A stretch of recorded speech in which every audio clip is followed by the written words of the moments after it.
कृष्णा। सही भक्तों का स्वागत है आज की भगवत गीता क्लास में। तो पहले हम मंगलाचरण करते हैं। ओम अज्ञानतिमिरान्धस्य ज्ञानञ्जनाशलाकया चक्षुरुन्मीलितं येन तस्मै श्रीगुरुवे नमः। श्रीचैतन्यमनोभीष्टं स्थापितं येन भूतले स्वयं रूपः कदा ददाति स्वपदान्तिकं। वन्देऽहं श्रीगुरो श्रीयुतापदकमलं श्रीगुरून् वैष्णवांश श्रीरूपं साग्रजातं सहगण वितन्तं सजीवं साद्वैतं सावधूतं परिजनसहितं कृष्णचैतन्यदेवं श्रीराधा कृष्णपादान् सहगण ललिता श्रीविशाखान् विशञ्च। हे कृष्ण करुणा सिंधु दीनबंधु जगतपते गोपेश गोपिका कांता राधा कांता नमस्ते। तप्त कांचन गौरांगी राधे वृंदावनेश्वरी वृषभानुसुते देवी प्रणमामि। वाञ्छाकल्पतरुभ्यश्च कृपा सिन्धुभ्य एव च पतितानां पावनेभ्यो वैष्णवेभ्यो नमो। जय श्री कृष्णा चैतन्य प्रभु नित्यानंद श्री अद्वैत गदाधर श्रीवासादि गौर भक्तगण। हरे कृष्णा कृष्णा कृष्णा हरे हरे हरे राम राम राम हरे हरे। हाँ। रामाय राम भद्राय रामचंद्राय वेदसे रघुनाथाय नाथाय सीताय पते नमो विष्णुपादाय कृष्णपृष्ठाय भूतले श्रीमते भक्ति वेदांता स्वामिनि इति नाम। नमस्ते सारस्वते देवे गौरवाणी प्रचारिणे निर्विशेषा शून्यवादी पाश्चात्य देश तारिणे। हरे कृष्णा। तो सभी का बहुत बहुत स्वागत है।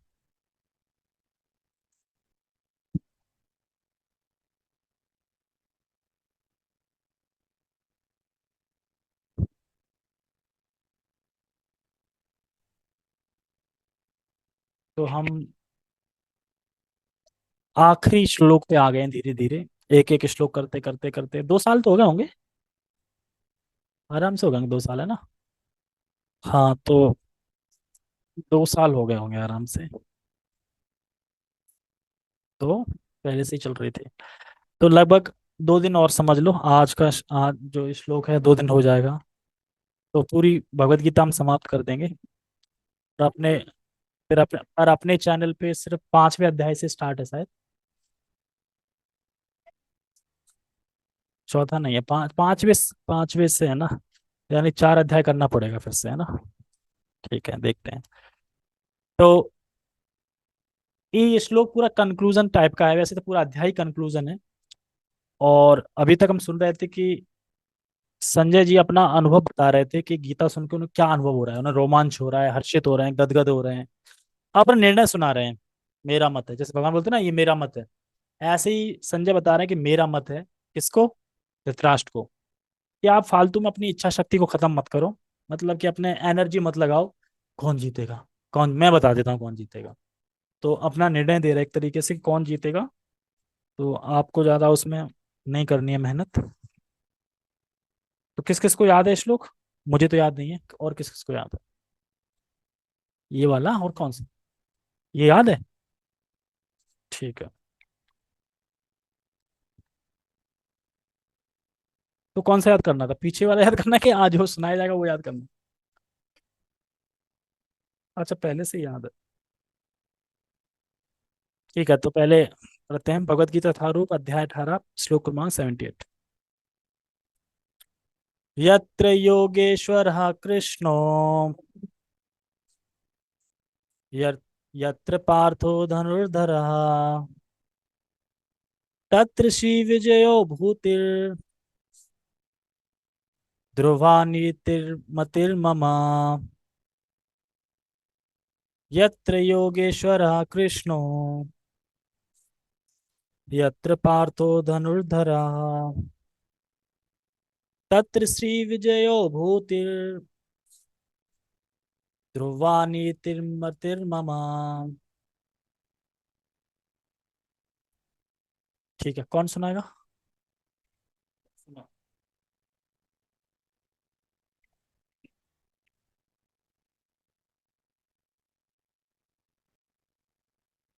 हरे कृष्णा।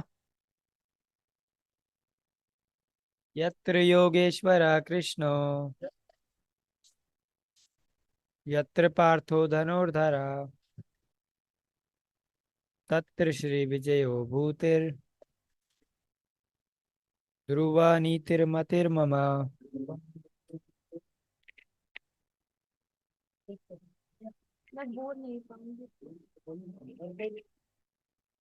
चलो ठीक है, एक ही जना है, कोई कोई जूम पे ट्राई करेगा? Please raise hand. अगर जूम पे बोलना चाहेंगे, लास्ट मतलब कि आखिरी श्लोक है, अगर कोई बोलना चाह रहा है तो हाथ ऊपर करें, मतलब इलेक्ट्रॉनिक हाथ। मैं अनम्यूट कर दूंगा, फिर आप बोल सकते हैं। ठीक है, कोई बोलने का इच्छुक नहीं है, हम सब तो सो रहे हैं, ठीक है सोइए। यत्र योगेश्वरः कृष्णो। यत्र मतलब होता है जहां। योगेश्वर, योगेश्वर मतलब बताया था ना कल के श्लोक में, कल परसों, योगेश्वर जो सभी योग के ईश्वर हैं, या सभी योग के वो उपासक हैं। और योग मतलब जैसे भक्ति योग, कर्म योग, ध्यान योग है ना, सर्वश्रेष्ठ कौन सा योग है? भक्ति योग। तो उस भक्ति योग का लक्ष्य क्या है? श्री कृष्ण। तो योगेश्वर कृष्ण बोल भी रहे हैं, कृष्णो, कृष्णो, यानी कृष्ण जहां रहते हैं, यानी यत्र योगेश्वर कृष्णो, योगेश्वर जो है, जो कृष्ण है जहां रहते हैं। यत्र पार्थो धनुर्धर, और जहां पार्थो, पार्थो मतलब जो कुंती देवी का नाम क्या था एक? प्रथा। जो प्रथा के पुत्र हैं वो धनुर्धर हैं। धनुर्धर है मतलब कि जो निशाना चलाने में चूकते नहीं है, निशाना एकदम फिक्स लगता है।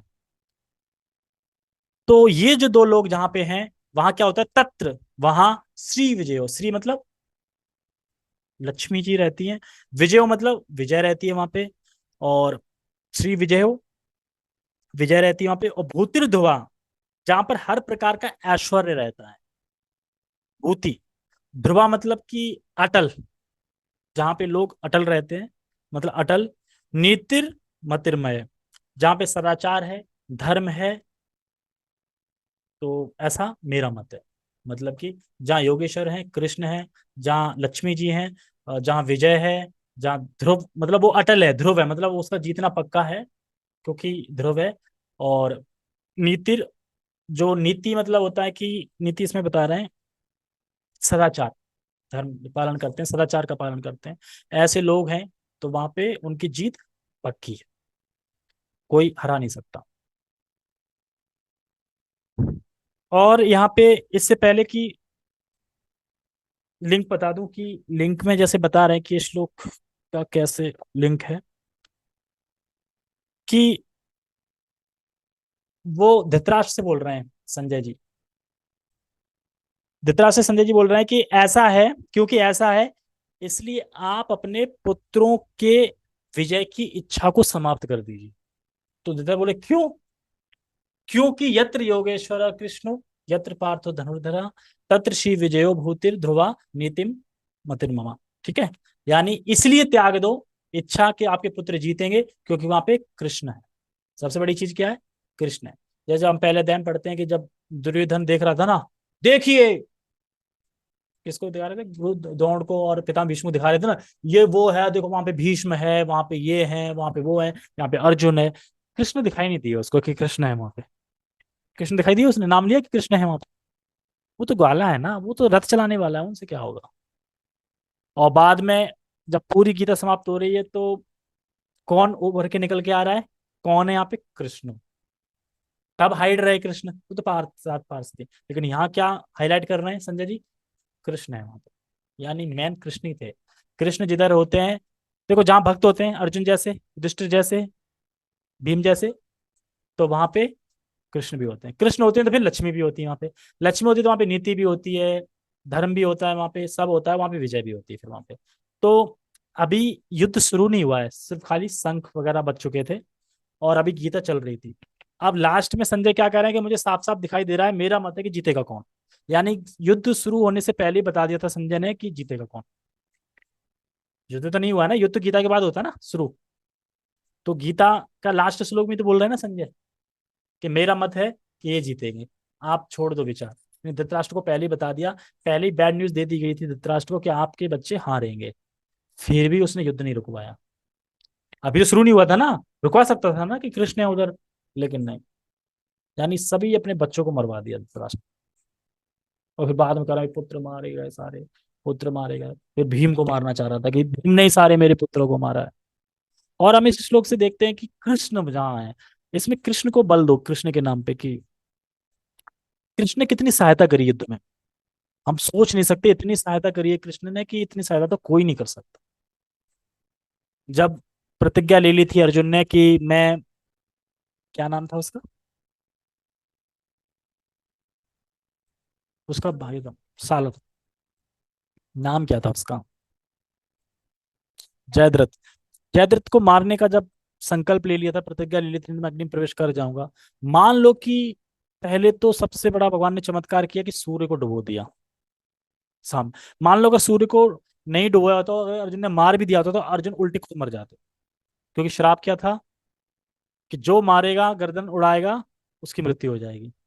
लेकिन ये राज किसने बताया, कृष्ण ने बताया अर्जुन को कि ये तुम्हें ऐसे तीर चलाना है कि जो जयद्रथ के पिता जो तपस्या में लीन तपस्या कर रहे हैं उनके गोद में जाके गिरे सर इसका। तो जिसके पास गिरेगा वो भी भस्म हो जाएगा, और ये भी हो जाएगा जब। तो एक तीर से दो निशान एक तरीके से। तो कहने का मतलब ये है कि भगवान कितने चालाक थे। जब एक बार गंधर्वों ने जब दुर्योधन को हरा दिया था और दुर्योधन को किडनैप कर लिया था, तो अर्जुन और अर्जुन के भाई गए थे उनकी सहायता करने के लिए।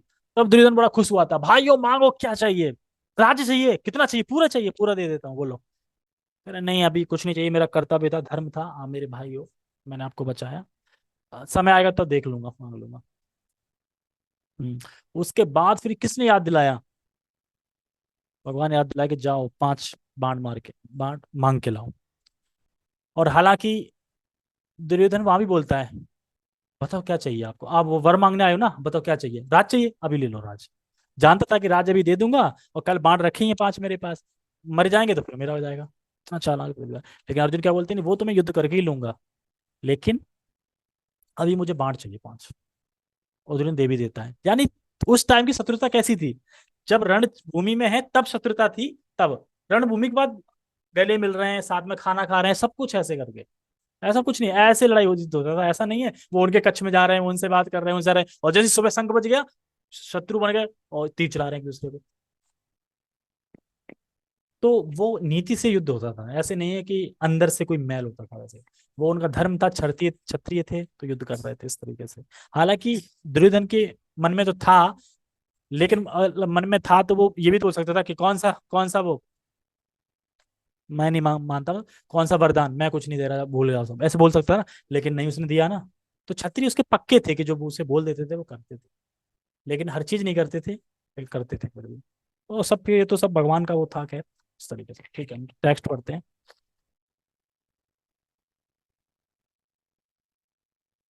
जहाँ योगेश्वर कृष्ण है और जहाँ परम धनुधर अर्जुन है, वहीं ऐश्वर्य, विजय, अलौकिक शक्ति तथा नीति भी निश्चित रूप से रहती है, ऐसा मेरा मत है। कौन बोल रहा है, किसको बोल रहा है ऐसा मेरा मत है, किससे, हाँ। कुछ लोग जब यही श्लोक सुनते हैं ना तो उसमें कहते हैं अरे योगेश्वर थे कृष्ण, हम तो भगवान समझ रहे थे, योगेश्वर हैं कृष्ण, एक योगियों में श्रेष्ठ हैं योगेश्वर। हाँ, पर योगियों के ईश्वर हैं, ये भी सही है। सभी योगी में सबसे सर्वश्रेष्ठ योगी कौन है, भक्ति योगी। और भक्ति योगी का लक्ष्य क्या है, कृष्ण प्रेम, यानी वो योगेश्वर, ये मीनिंग है। लेकिन क्या बोलते, योगेश्वर थे भगवान, देखिए भगवान कृष्ण एक योगेश्वर थे, योगियों में श्रेष्ठ थे, बस और कुछ नहीं थे। Tata bye bye. तो उनके दिमाग में वो भरा हुआ है भूसा। और जहां धनुधर अर्जुन है, यानी कि जब तीर चलाते हैं तो फिक्स जाता है, ऐसे ही हमें भी अपनी श्रद्धा का निशाना कृष्ण पे लगाना चाहिए। श्रद्धा का निशाना, यानी हमें श्रद्धा किस में होनी चाहिए, कृष्ण में होनी चाहिए। इधर उधर श्रद्धा नहीं भटकनी चाहिए, फिक्स रहनी चाहिए। और जहां विजय है, विजय मतलब इंद्रियों पे विजय होनी चाहिए। जहाँ शक्ति है, शक्ति मतलब आह्लादनी शक्ति, यानी राधा रानी, श्रीमती राधा रानी। नीति यानी भक्ति, ऐसा मेरा मत है। ये बता रहे हैं संजय कि ऐसा मेरा मत है। जैसे कि गीता में 18वें अध्याय में मोटा मोटा क्या है? मन मना मद भक्तो, यही है मेन। और सर्वधर्म परित्यज्य, बस हमें इसको ही फॉलो करना है। जैसे कि एक बार अमेरिका में जब प्रभुपाद जी प्रचार कर रहे थे तो बोलते हैं कि आप तो लोगों को, जवान लोगों को अपनी शरणों में लगा रहे हैं, मतलब शरणागत कर रहे हैं। कह रहे मैं थोड़ा लगा रहा हूँ, भगवान ही कहते हैं सर्वधर्म प्रति माम एकम शरणम, तो मैं तो वही कर रहा हूँ। कैसे आ रहे हैं शरण में? तो भगवान कह रहे हैं ना मेरी शरण में आओ। मैं वो थोड़ी कौन होता हूँ कि जो मैं अपनी शरण में ला रहा हूँ। वो तो भगवान ने कहा है भगवत गीता में कि मेरी शरण में आओ, तो भगवान की शरण में आ रहे हो इस तरीके से। क्योंकि काफी ऐसे ऐसे प्रश्न करते थे। मैं पढ़ रहा हूँ ना प्रोपलीला में, तो उसमें ऐसे ऐसे प्रश्न करने वाले थे कि संवाददाता, मतलब जो खाल की, बाल की खाल निकालने वाले, इस तरीके से। तो आप स्त्री को क्या समझते हैं? स्त्री नीची है, स्त्री बुद्धिमान नहीं है? तो प्रोपा ने कहा सच बोल दिया, हाँ बुद्धिमान नहीं है। अब बवाल हो गया वहाँ उसमें, यूएसए में, उसको लेकर इस न्यूज में उस न्यूज में। पर कह रहे ये तो बड़ा तेज है। फिर उन्होंने शास्त्र से बताया कि नहीं, कुंती महारानी है वो तो बुद्धिमान थी। तो ऐसे ही इसी बात पे ना उनकी भक्त, मतलब जो माताएं थी वो पूछती हैं शिष्या, प्रोपात क्या स्त्री में सच में कम बुद्धि होती है? प्रोपात कहते हैं हाँ। क्यों? क्योंकि तुम अपने आप को स्त्री मान रही हो, तुम स्त्री हो। नहीं नहीं प्रभा जी। तो फिर अगर स्त्री मान रही है तो कम बुद्धिमान हो, लेकिन स्त्री नहीं मान रही है तो फिर बुद्धिमान हो, फिर तो सेम हो। क्योंकि अगर अपने आप को आत्मा मानोगे, स्त्री पुरुष का ये तो सिर्फ चोला है, ये मानोगे, तो फिर ये है इस तरीके से। कैसे सुन रहा है? उधर वो क्या बोला मैंने? मोहिनी तो भग गई। तो उधर का चूहा हुआ है क्या उधर? उधर देख रही है अलमारी के नीचे, अच्छा नींद आ गई, ठीक। ओके। तो देखो, जहां भक्त हैं, भगवान है,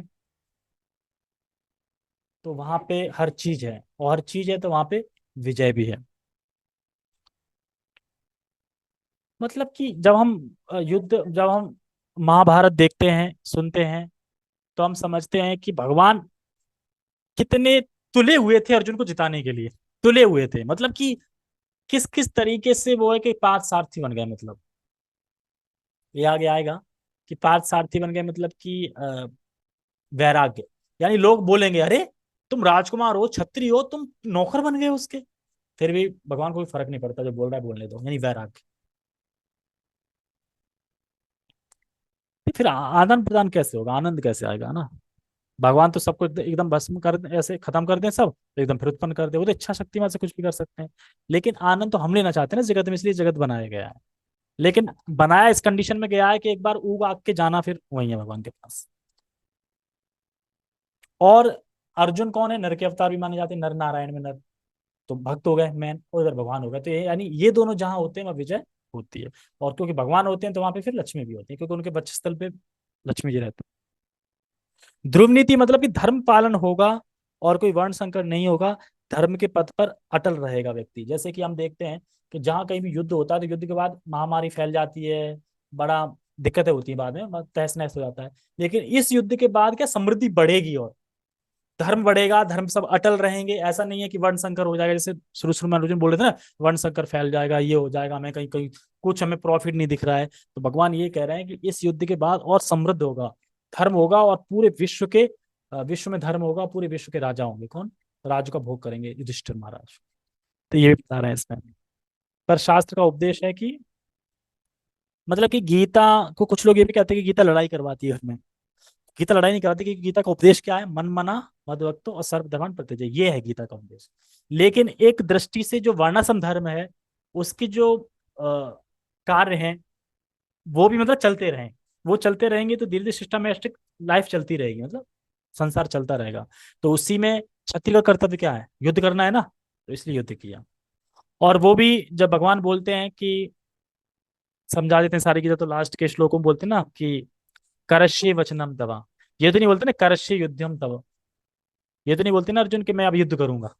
ये बोलते हैं कि मैं आपके वचनों को पूरा करूंगा, मतलब जो आप बोलोगे वो करूंगा। आप बोलोगे युद्ध करो तो युद्ध करूंगा, आप बोलोगे युद्ध नहीं करो तो नहीं करूंगा। यानी युद्ध का तो कोई सीन ही नहीं है। गीता को बस खाली समझना है, मन मना मद भक्त, यानी हम भगवान का भक्त बन। ये कंक्लूजन है गीता का, युद्ध बिल्कुल भी नहीं है। क्योंकि अर्जुन से खुद नहीं कह रहे हैं कि आप युद्ध करो, अर्जुन तो खुद कह रहे हैं कि जो आप बोलोगे मैं वो करूंगा। तो भगवान जो बोलेंगे वो करेंगे। भगवान हमारे लिए क्या बोल रहे हैं यहाँ पे? अगर कोई एक छत्री है तो छत्री युद्ध ही करेगा ना, ऐसे करके। ये तो नहीं बोले ना ब्राह्मण भी युद्ध करे, वैश्य भी युद्ध करे, ऐसा तो कुछ नहीं बोल रहे हैं। वो तो क्षत्रिय था इसलिए उसको युद्ध करने के लिए बोल रहे थे। उकसा नहीं रहे थे।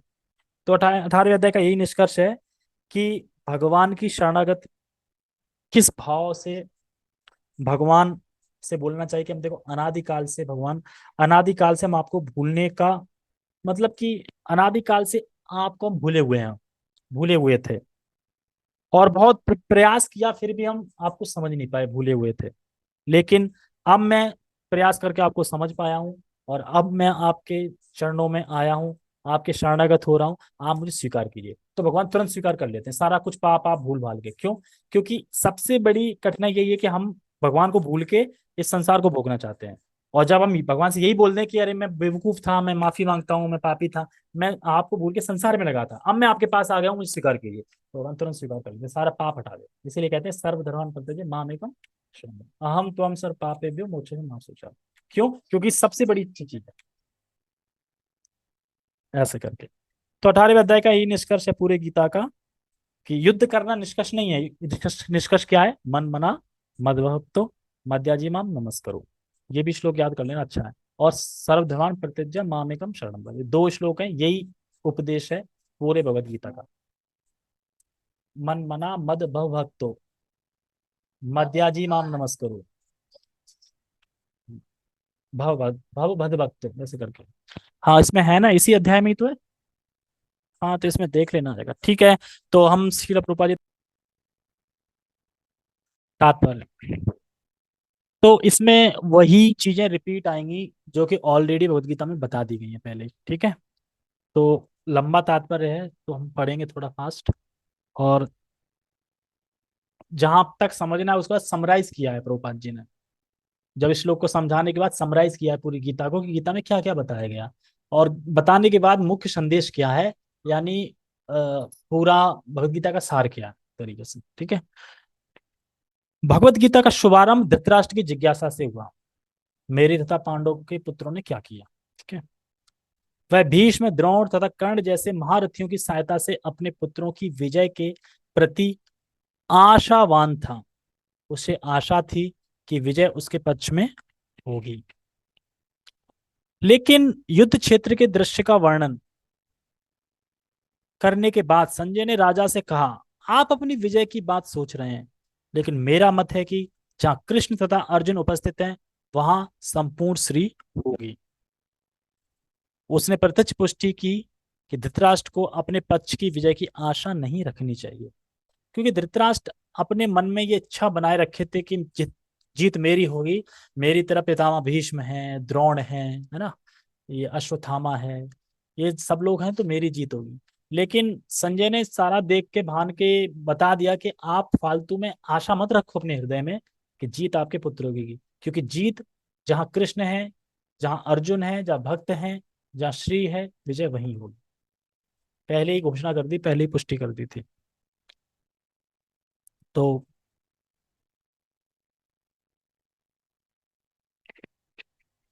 इसीलिए धृतराष्ट्र को मालूम तो पहले ही हो गया था कि हम हारेंगे, लेकिन फिर भी कहते हैं ना कि ईगो हमारा मोह होता है, नहीं हम जीत जाएंगे, फिर भी लगता है, अगर मैं कोई पहले बता दे तुम हार जाओगे, फिर भी आशा रहती है नहीं यार जीत जाए। अरे पितामह भीष्म है, वो कभी हारे नहीं, वो अपने गुरु से लड़ गए थे, है ना, इस तरीके से। विजय तो अर्जुन के पक्ष की निश्चित है, क्योंकि उसमें कौन है? कृष्ण है। अब पूरी तरह से हाईलाइट कर दिया कृष्ण को, क्योंकि कृष्ण है इसलिए जीत है। एक क्वेश्चन डाला था उसमें ग्रुप में, उसमें क्वेश्चन था कि कुरुक्षेत्र भूमि में 7 योद्धा थे, तो 7 योद्धा में सबसे ज्यादा पावरफुल कौन था, ये क्वेश्चन था। पितामह भीष्म, दुर्योधन, अर्जुन, भीम, द्रोण, कौन था?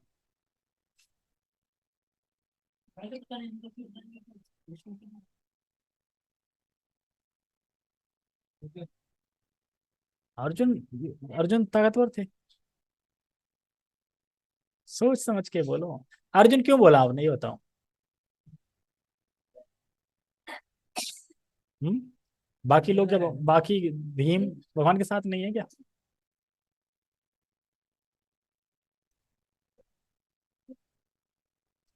हाँ कर्ण भी, हाँ कर्ण भी नाम था, 7 योद्धा के नाम थे।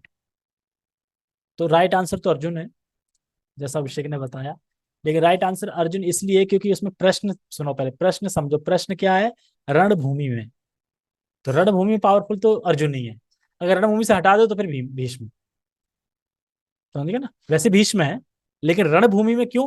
क्योंकि जब कृष्ण मारने जा रहे थे भीष्म को पहिया उठा के, किसने रोका? अर्जुन। तो फिर पावरफुल कौन है? अर्जुन ने रोका ना। तो क्योंकि रणभूमि में कृष्ण उनके मित्र थे और कृष्ण उनके साथ थे, इसलिए अर्जुन पावरफुल थे। ठीक है, और वैसे देखा जाए तो भीष्म थे। ठीक है, आगे बढ़ते हैं। श्री कृष्ण द्वारा अर्जुन के सारथी पद स्वीकार करना एक ऐश्वर्य का प्रदर्शन था। कृष्ण समस्त ऐश्वर्य से पूर्ण है और इनमें से वैराग्य एक है। ऐसे वैराग्य के भी अनेक उदाहरण हैं, क्योंकि कृष्ण वैराग्य के भी ईश्वर हैं। इसको ऐसे समझ सकते हैं कि वैराग्य का मतलब है कि कहा जा रहा है यहाँ पे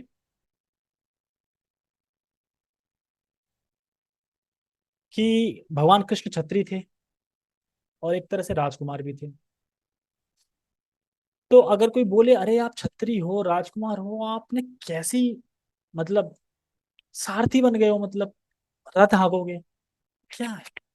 ऐसा कोई बोले, ड्राइवर कर रहे हो, नौकरी कर रहे हो, एक तरीके से आप तो राजकुमार हो, आप तो क्षत्रिय हो, शोभा नहीं देता।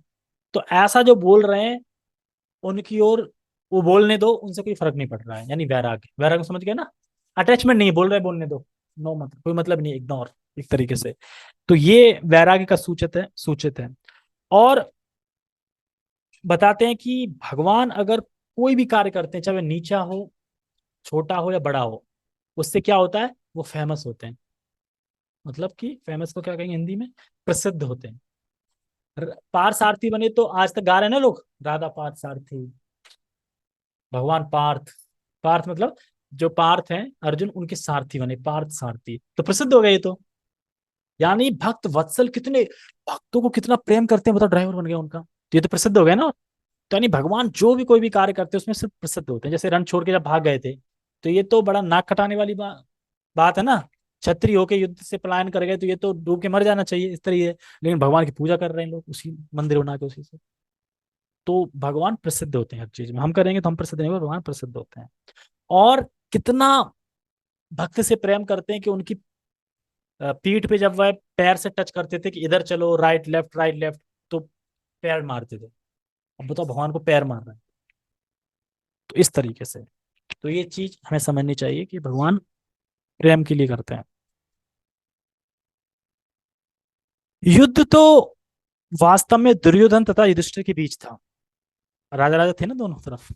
अर्जुन अपने ज्येष्ठ भ्राता युधिष्ठिर की ओर से लड़ रहा था, जो कि कृष्ण तथा अर्जुन युधिष्ठिर की ओर थे। अतः युधिष्ठिर की विजय ध्रुव थी, निश्चित थी, अटल थी।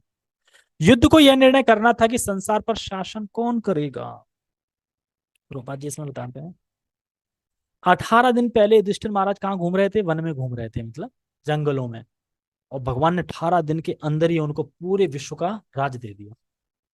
सोचो भगवान ने कितना दे दिया अपने भक्तों को, एकदम 18 दिन के अंदर पूरे विश्व का राज। कल्पना करके देखो। तो इसीलिए कहते हैं कि कृष्ण भक्त को 18 दिन में ही बहुत कुछ दे सकते हैं, लेकिन देते नहीं, क्यों? क्योंकि अगर हम में आ जाएगा तो हम फिर क्या करेंगे, नौकर चाकर लगा देंगे, हम सो जाएंगे। हमारी ये आदत है, हम सो जाएंगे। मान लो कि 2 4 5 करोड़ मिल जाए, हवेली बनवाओगे, सब करोगे, नौकर चाकर होंगे, सब होंगे, तो तुम क्या करोगे फिर? सोगे ना, और क्या करोगे? पिक्चर देखोगे, सोगे, आराम करोगे ना, फिर काम ही नहीं है। जो कुछ है, हाँ ताली बजाओ, हाँ अंगूर लेके आओ, ताली बजाओ, खाना लेके आओ, तो कुछ काम ही नहीं है। आलसी हो जाएंगे, इसलिए नहीं देते हैं।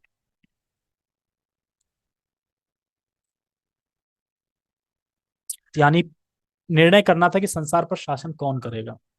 संजय ने भविष्यवाणी की कि सत्ता युधिष्ठिर के हाथ में चली जाएगी। सत्ता मतलब राज्य।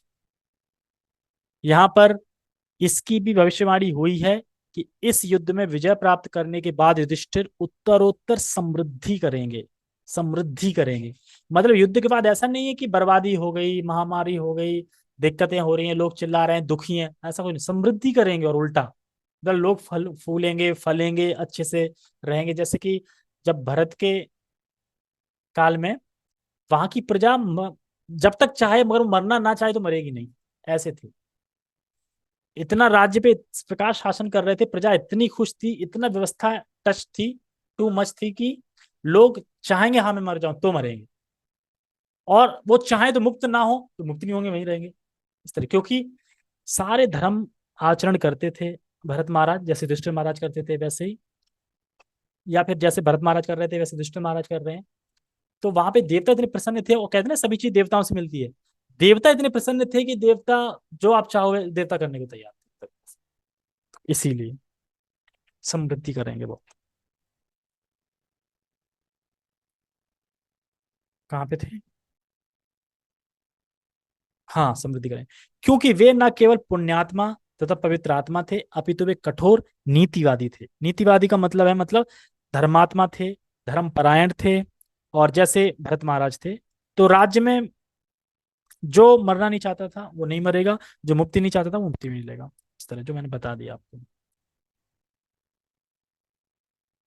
उन्होंने जीवन भर कभी असत्य भाषण नहीं किया था। किसने? कभी नहीं किया था जीवन भर सत्य भाषण,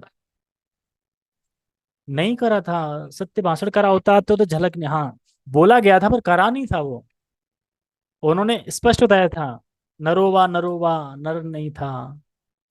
मतलब बाद में बता दिया था कि अश्वत्थामा हताहत। हाँ हाँ, तो झूठ नहीं बोला ना, इसीलिए कहना सत्य भाषण नहीं किया कभी। लेकिन कहते हैं ना कि जब परम सत्य बोले ना वो सत्य होता है, भले ही वो झूठ हो। जो परम सत्य बोलने को बोल रहे हैं वही सच है, तो हमें उस पर कुछ वो नहीं करना चाहिए। बताते हैं उसी के लिए, ऐसा बताते हैं, हमने पढ़ा तो है नहीं, अभी तक सुना है खाली भक्तों से कि थोड़ा झलक देखनी पड़ी थी, एक तरह से स्क्रीन सेवर देखनी पड़ी थी नर्क की, इस तरीके से। तो असत्य भाषण नहीं किया था, और हमने कब से असत्य भाषण नहीं किया है? हम रोज असत्य भाषण करते हैं। हाथ उठाओ कौन कौन नहीं करता? असत्य से शुरुआत होती है, मतलब शुरू शुरू में कृष्णा कृष्णा। अच्छा, ये नहीं असत्य भाषण मतलब झूठ बोलना। बोलती है क्यों?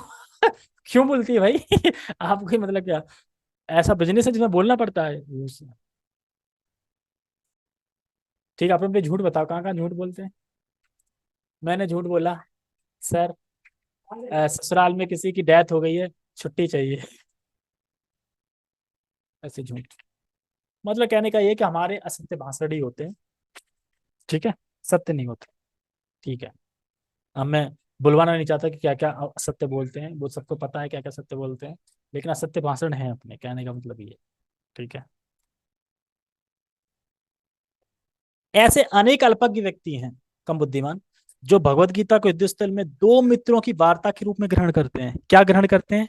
वो कहते हैं कि भगवान और भक्ति के बीच में नहीं है, ये तो आपस में दो मित्र बातचीत कर रहे थे। एक डिप्रेशन में चला गया था, दूसरा उसको निकाल रहा था डिप्रेशन से। अब उससे बोलो भाई, इस जगत में कितने लोग हैं जो मित्र मित्र हैं और दूसरे मित्र से बात करते हैं, तो क्या उस पे कोई बुक छप गई क्या? क्या उस पे कोई शास्त्र बन गया क्या? नहीं। लेकिन इस पे शास्त्र बन गया मतलब, तो ये भगवान और भक्त के बीच में वार्ता हुई है, किसी दो मित्रों के, या फिर वैसे नहीं जैसे जनरली लोग बोल देते हैं। लेकिन इससे ऐसा ग्रंथ कभी शास्त्र नहीं बन सकता। कुछ लोग विरोध कर सकते हैं कि कृष्ण ने अर्जुन को युद्ध करने के लिए उकसाया, जो अनैतिक है। लेकिन वास्तविकता तो यह है कि भगवत गीता नीति का परम आदेश है। यह नीति विषयक आदेश 9वें अध्याय के 34वें श्लोक में है। पूरा श्लोक कौन बताएगा?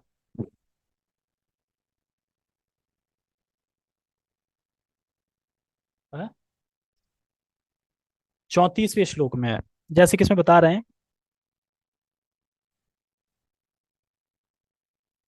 जो वेद हैं वो भगवान के श्वास से प्रकट हुए हैं, और जो भगवत गीता भगवान के मुख से प्रकट हुई है। इसलिए जो संवाद हुआ है जिसपे शास्त्र बन गया है, तो ऐसा नहीं है वेद से कम मानना चाहिए उसको, ये वेद के बराबर ही है, क्योंकि वेद श्वास से प्रकट हुए, ये मुख से प्रकट हुआ है, श्रुति है। ठीक है, तो जो गीता है वह साक्षात भगवान के मुख से निकली है, इसीलिए प्रभाव करती है। अब ये मन मना भव मद भक्ता, ये श्लोक पूरा किसको याद है? सुनाना।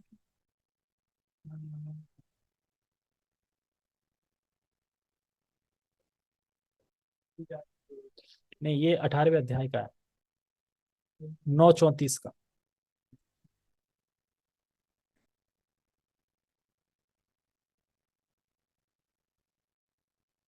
मन मना मद भव भक्तो मद्याजी माम नमस्करो माम वैश्यसि युक्तैवम आत्म आत्म मत परायण, आत्मम मत परायण, ऐसे करके।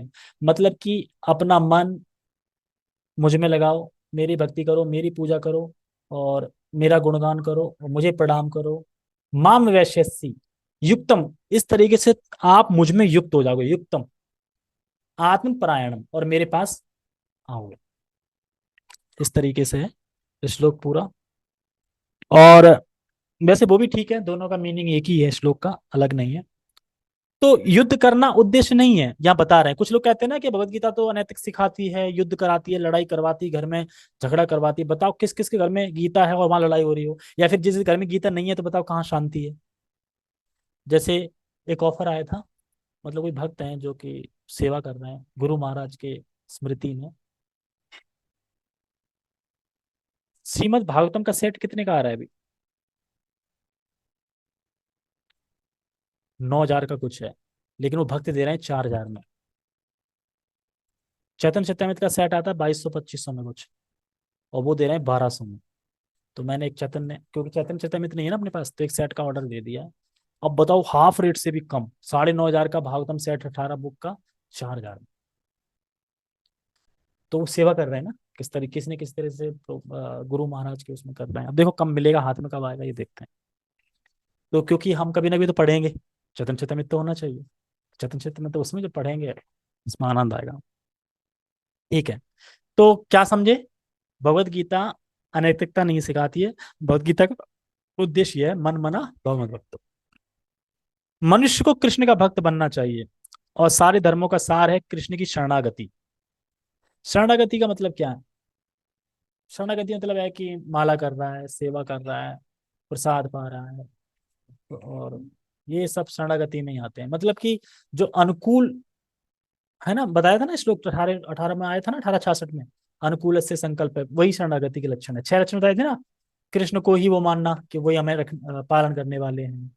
ठीक है, अनुकूल चीजों को स्वीकार करना, प्रतिकूल का स्वीकार करना, इसी सारे प्रोसेस को बोलते हैं शरण लेना। ठीक है,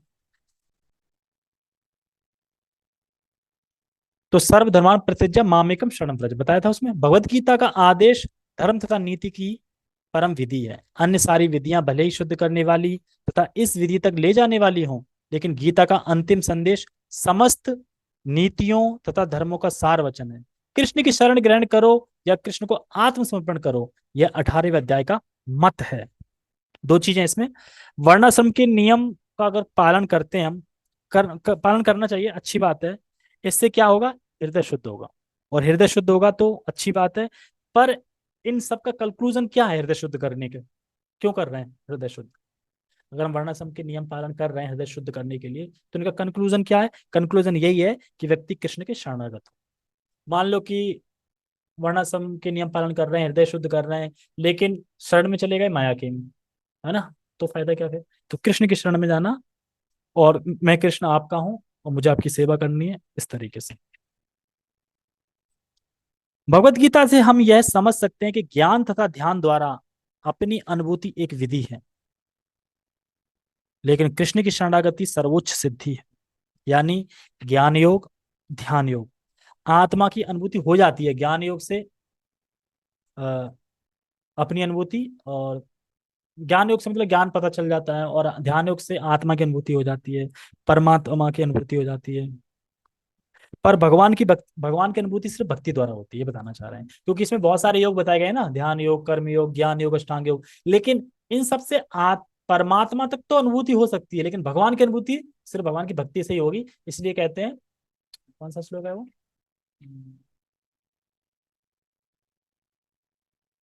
मुझे आप सिर्फ भक्ति के द्वारा ही जान सकते हो, संस्कृत में श्लोक क्या है? हाँ, भक्त्या माम अपि जानाति। तो मतलब भक्ति के द्वारा ही भगवान को जान सकते हैं। तो एक तरीके से प्रभुपाद जी समराइज करेंगे सारा पूरी गीता को, कि गीता में ये सब बताया गया था। गीता में 5 विषय थे, लेकिन पूरा सार क्या है? मत मना, सॉरी, मन मना मत भक्तो। और सर्वधर्म परित्यज्य, ये 2 श्लोक ही ये सार है पूरे भगवद गीता के। ये चीज बताई जाएगी अभी, देखो इसमें आएगा आगे। यह भगवद गीता के उपदेशों का सार है। वर्णाश्रम धर्म के अनुसार अनुष्ठानों यानी कर्मकांड का मार्ग ज्ञान का गुही मार्ग हो सकता है, लेकिन धर्म के अनुष्ठान के गुही होने पर भी ध्यान तथा ज्ञान गुहितर है, तथा पूर्ण कृष्ण भावनावित होकर भक्ति में कृष्ण की शरणागति गुहितम उपदेश है। यही 18वें अध्याय का सार है। देखो, कर्मयोग के द्वारा व्यक्ति क्या करता है? आत्मा का अनुभव करता है। मतलब कर्मयोग के द्वारा व्यक्ति आत्मा अनुभव करने के लिए योग बनता है, सॉरी। और उसके बाद फिर क्या है? ज्ञान योग करता है, और ज्ञान योग से क्या होता है? आत्मा का अनुभव होता है। उसके बाद फिर वह ध्यान योग करता है, और ध्यान योग से क्या होता है? परमात्मा का अनुभव करता है। और उसके बाद फिर भक्ति योग करता है, और भक्ति योग के बाद फिर भगवान की अनुभूति होती है। तो यह है क्रमशः प्रगति, क्रमशः प्रगति है। और आत्मा का जो ज्ञान है उसे गुही ज्ञान बोलते हैं, और परमात्मा का जो ज्ञान है उस ज्ञान उसे गुहितर ज्ञान बोलते हैं, और जो भगवान का ज्ञान है उसे गुहितम ज्ञान बोलते हैं। तो इसीलिए यहाँ पे बता रहे हैं कि गुही ज्ञान उसको हम कैसे प्राप्त कर सकते हैं? अपने कर्मों को भगवान के समर्पित करें, भगवान को समर्पित करें, इसे कर्मयोग कहते हैं। और फिर उसके बाद आत्मा की अनुभूति आती है, फिर हम ज्ञान योग वगैरह करते हैं, ये सब चीजें करते हैं। उसके बाद फिर परमात्मा की अनुभूति आती है कि हम ध्यान योग वगैरह करते हैं, और फिर भगवत भक्ति अनुभूति करते हैं भक्ति के द्वारा। तो ये गुह्यतम ज्ञान है, यानी पूरा फोकस कर रहे हैं गुहितम ज्ञान पे। गुहितर, गुही ज्ञान, गुहितर और गुहितम, 3 ज्ञान बताए थे। तो वही 3 चीज का बता रहे हैं आप। और फिर व्यक्ति भगवान के शरणागत होके भगवान की अनुभूति करता है। तो इसी ज्ञान को गुहितम ज्ञान बोल रहे हैं। भगवत गीता की अन्य विशेषता यह है कि वास्तविक सत्य भगवान कृष्ण है। अब ये पता है कहाँ ले जा रही है गीता? अब प्रभुपाद गीता को ट्रांसफर कर रहे हैं श्रीमद् भागवतम के प्रथम स्कंद के प्रथम अध्याय के पहले श्लोक में। कहते हैं ना, सत्यम परम धीमहि, आता है जन्माद्यस्य थे, सत्यम परम धीमहि। तो यही आ रहा है ये। भगवत गीता की अन्य विशेषता यह है कि वास्तविक सत्य भगवान कृष्ण है, परम सत्य वही है।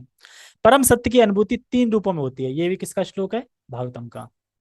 ब्रह्मेति परमामिति भगवानिति शब्द थे, पीछे का याद है मुझे। निर्गुण ब्रह्म, अंतर्यामी परमात्मा तथा भगवान श्री कृष्ण परम सत्य के पूर्ण ज्ञान का अर्थ है कृष्ण का पूर्ण ज्ञान। यदि कोई कृष्ण को जान लेता है तो ज्ञान के सारे विभाग इसी ज्ञान के अंश हैं। और भागवतम 1.1 में परम सत्य का पूर्ण ज्ञान प्राप्त होगा सिर्फ एक ही श्लोक में। पूरे परम सत्य भगवान को समझा दिया गया उसी में। कृष्ण दिव्य हैं क्योंकि वे अपनी नित्य अंतरंगा शक्ति में स्थित रहते हैं। जीव उनकी शक्ति से प्रकट हैं और 2 श्रेणी के होते हैं, नित्यबद्ध तथा नित्य मुक्त। ऐसे जीवों की संख्या असंख्य है, और वे सब कृष्ण के मूल अंश माने जाते हैं। मूल अंश माने जाते हैं मतलब प्रभुपाद जी यहाँ बता रहे हैं, मतलब पूरा समराइज कर रहे हैं कि नित्यबद्ध और नित्य मुक्त ये अनलिमिटेड जीव हैं, असंख्य जीव है, मतलब इनकी कोई गणना नहीं कर सकते। भौतिक शक्ति 24 प्रकार से प्रकट होती है। भूमि न पलो वायु अन, ऐसे आया था ना श्लोक, भूमि भूमि बुद्धि रेवचा, ऐसे करके श्लोक था कि पृथ्वी जल अग्नि वायु 5 तत्व ये हैं, मन बुद्धि अहंकार 6 ये हैं, ऐसे मिला मिलू के आत्मा सहित मिला मिला के 24 तत्व हो जाते हैं। तो वही चीज समझा रही, समराइज कर रहे हैं इस पूरी गीता को एक तरीके से। सृष्टि शाश्वत काल द्वारा प्रावित है, और बहिरंगा शक्ति द्वारा इसका सृजन तथा संहार होता है। यह दृश्य जगत पुनः पुनः प्रकट तथा अप्रकट होता रहता है। तो ये बता रहे हैं कि किस तरीके से प्रधान था, प्रधान पे भगवान दृष्टिपात करते हैं और काल शक्ति से क्षोभ करते हैं, फिर वो डिसबैलेंस होते हैं गुण, और फिर ये सृष्टि होती है। तो वही चीज सब बता रहे हैं। और ये बता रहे हैं कि जगत भगवान की कृपा से पुनः पुनः प्रकट तथा प्रकट होती है। यानी ब्रह्मा जी की आयु कितनी है? एक चुटकी, और एक चुटकी आयु है। अब इसमें कितना टाइम लगा? शाश्वत टाइम से। फिर भी हम यहाँ पे कितनी योजनाएं बनाते रहते हैं। जैसे अभिषेक प्रभु जी बोल रहे हैं कि हम फीस्ट देंगे, पर अभी पता नहीं है, इतना टाइम है वो फीस्ट देने की, फीस्ट सॉरी फीस्ट नहीं, समोसा, समोसा देने के लिए अभी टाइम ही नहीं पता। तब तक पता चले कि हम पता नहीं कहाँ जाएंगे, वो तो तभी पता चलेगा। भगवत गीता के 5 प्रमुख विषयों की व्याख्या की गई। किस किस को पता है 5 विषय कौन से हैं भगवत गीता के? बताओ। इसमें एक शाश्वत नहीं है। हाँ, कर्म, भगवान बदल देते हैं कर्म। भगवद गीता के 5 प्रमुख विषयों की व्याख्या की है: भगवान, भौतिक प्रकृति, जीव, शाश्वत काल तथा सभी प्रकार के कर्म। सब कुछ भगवान कृष्ण पर आश्रित है, समझ गया, सब कुछ। भगवान स्वराट है। परम सत्य की सभी धारणाएं, निराकार ब्रह्म, अंतर्यामी परमात्मा तथा अन्य दिव्य अनुभूतियां भगवान के ज्ञान की कोटि से सन्निहित है। मतलब कहने का ये है, अगर कोई सूर्य की रोशनी को जानता है और सूर्य के गोले को जानता है और सूर्य के अंदर चला गया है, तो यानी जो सूर्य के अंदर चला गया है वो रोशनी को भी जानता है, सूर्य के गोले को भी जानता है। तो ये बता रहे हैं कि जो भगवान को जानता है वो परमात्मा को भी, और भगवान की जो ज्योति है ब्रह्म ज्योति उसको भी, सबका ज्ञान है उसको। यद्यपि ऊपर से भगवान जीव प्रकृति तथा काल भिन्न प्रतीत होते हैं, लेकिन ब्रह्म से कुछ भी भिन्न नहीं है। लेकिन ब्रह्म सदैव समस्त वस्तुओं से भिन्न है। यानी भगवान से ये सारा जगत प्रकट हुआ है, और भगवान है भी इसमें और नहीं भी है इसमें। ये अचिंत्य भेदा भेद है, बताया जाएगा, इसको हम नहीं समझ पाएंगे क्योंकि ये थोड़ा बता भी रहे हैं। देखो, भगवान चैतन्य का दर्शन है अचिंत्य भेदा भेद, यानी है भी नहीं भी, इस तरीके से। यानी भगवान इस जगत में है भी और नहीं भी है। अब कैसे समझेंगे इसको? यह दर्शन पद्धति परम सत्य के पूर्ण ज्ञान से युक्त है। जीव अपने मूल रूप में शुद्ध आत्मा है, वह परमात्मा का एक परमाणु मात्र है। इस प्रकार भगवान कृष्ण की उपमा सूर्य से दी जा सकती है और जीवों की सूर्य प्रकाश से। क्योंकि सारे जीव कृष्ण की तटस्थ शक्ति हैं, मतलब तट पे स्थित हैं। हम माया को भी स्वीकार कर सकते हैं, भगवान को भी स्वीकार कर सकते हैं, ये हमारी इच्छा है, इसलिए तटस्थ शक्ति। अतएव उनका संसर्ग भौतिक शक्ति यानी अपरा या आध्यात्मिक शक्ति यानी परा से होता है। दूसरे शब्दों में, जीव भगवान की पराशक्ति से है, अतएव उसमें किंचित स्वतंत्रता रहती है। इस स्वतंत्रता के सदुपयोग से ही वह कृष्ण के प्रत्यक्ष आदेश के अंतर्गत आता है। वह इस प्रकार वह अलादनीय शक्ति की अपनी सामान्य दशा को प्राप्त होता है। देखो, जब भी हम भगवान के संपर्क में आते हैं तो हम भगवान की शक्ति से संपर्क में आते हैं, यानी अलादनीय शक्ति यानी श्रीमती राधा रानी। और जब जैसे हम हरे कृष्ण जब कर रहे हैं सुबह, तो हम किसके संपर्क में आ रहे हैं? आह्लादनी शक्ति के संपर्क में आ रहा है। और आह्लादनी शक्ति के संपर्क में आने से धीरे धीरे क्या होता है, हमारा ये अज्ञान नष्ट होता है और धीरे धीरे हम भगवान की तरफ बढ़ते जाते हैं। क्यों? क्योंकि आह्लादनी शक्ति के संपर्क में आ रहे हैं। क्योंकि भगवान भगवान में कोई, भगवान भगवान के नाम में कोई भेद नहीं है, इसलिए कह रहे हैं इसमें सामान्य दशा को हम प्राप्त होते हैं। मतलब जो हमारी स्थिति है स्वभावतः भगवान के दास, उसमें हम चले जाते हैं धीरे धीरे। क्यों? क्योंकि आह्लादनी शक्ति के संपर्क में आते हैं। इस प्रकार श्रीमद् भगवद गीता के 18वें अध्याय उपसंहार संन्यास की सिद्धि का भक्ति वेदांत तात्पर्य हुआ। हरि बोल। तो हमने आज पूर्ण कर ली भगवत गीता पूरी, एक अध्याय से लेके श्लोक क्रमांक 1 से लेके पूरे 700 श्लोक पढ़ लिए हमने। अब देखते हैं हम आगे क्या करेंगे। भक्तों के ऊपर है कि जो सुनना चाहेंगे भक्त वो हम सुनाएंगे, ठीक है। हरे कृष्णा। जगत गुरु शील प्रभुपाद की जय। श्रीमद् भगवत गीता की जय। निताय निताय गौर प्रेमानंदे। हरे कृष्णा। ठीक है, बहुत बहुत धन्यवाद सभी का। सब लोग अपने अपने घर पे बना के समोसे खा लेना, ठीक है।